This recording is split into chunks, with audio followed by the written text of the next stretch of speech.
This is my video to help you practice getting used to pushing for vaginal delivery.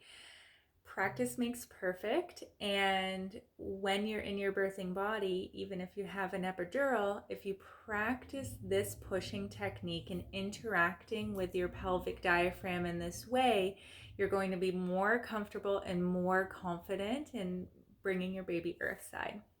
So I'll use my vagina model plushie to help explain what we're trying to do during push stage. So vagina is situated down like this. And as baby comes down our birth canal, how he or she or they come out is posterior, so towards your coccyx. In the front here, this would be your urethra, this is your clitoris. There's a lip of bone called our pubic symphysis that is right about here. As baby comes down, he and she needs to rotate underneath this. Where we can run into problems is if, one, we don't empty our bladder. We really want to make sure we're emptying our bladder every hour. So dads, this is really important for you to remind your partner or birth partners, reminding the birthing person to empty their bladder.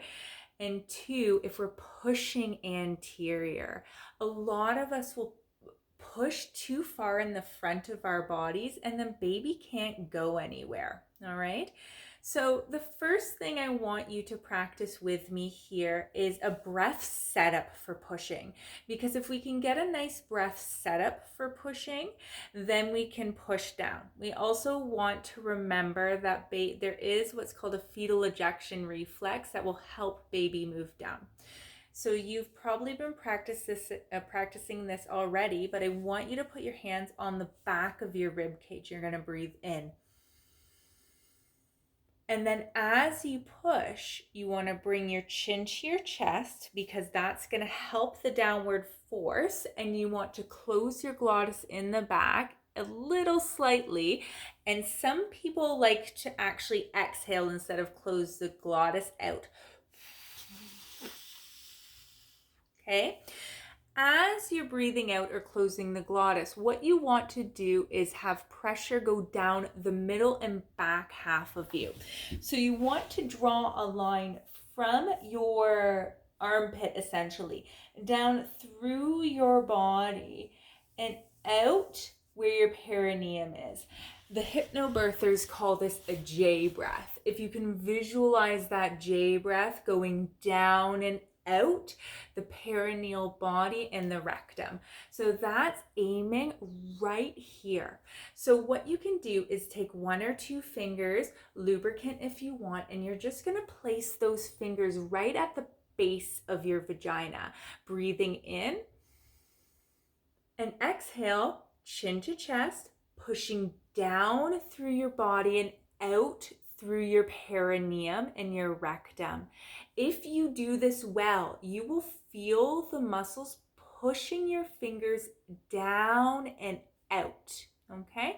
Some women, as they try to push, they actually contract their pelvic floor, and that's what we don't want to happen during birth. We want to sink back into that pelvic floor and push down and out.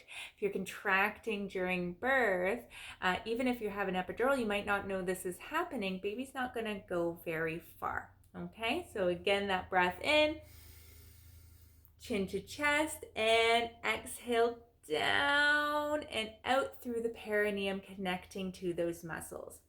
Now, push practice during pregnancy is 100% safe. You definitely don't want to give it everything you've got. Just enough pressure to connect to those posterior muscles is enough to help wake up the nervous system and what we want to achieve as baby enters the birth canal in second stage of labor. So I hope you found this helpful, and if you have any questions, let me know.